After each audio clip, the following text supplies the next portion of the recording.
Today's reading from Romans chapter 8, verse 26 to 27.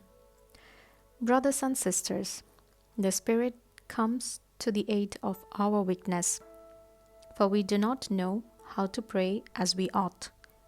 But the Spirit Himself intercedes with inexpressible groanings, and the One who searches hearts knows what is the intention of the Spirit, because He intercedes for the holy ones according to God's will. This is the word of the Lord. Thanks be to God. আজকের Bible পাঠ রোমিওদের গ্রন্থ থেকে অধ্যায় 8, 26 থেকে 27 পদ।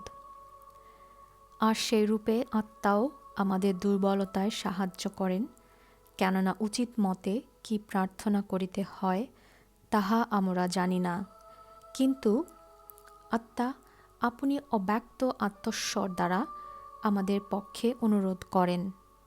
আর যিনি হৃদয় সকলের অনুসন্ধান করেন তিনি জানেন আত্মার ভাব কি, কারণ ইনি পবিত্রগণের পক্ষে ঈশ্বরের ইচ্ছা অনুসারেই অনুরোধ করেন। এই হলো প্রভুর মঙ্গলময় বাণী। ঈশ্বর প্রভু, তোমার ধন্যবাদ করি।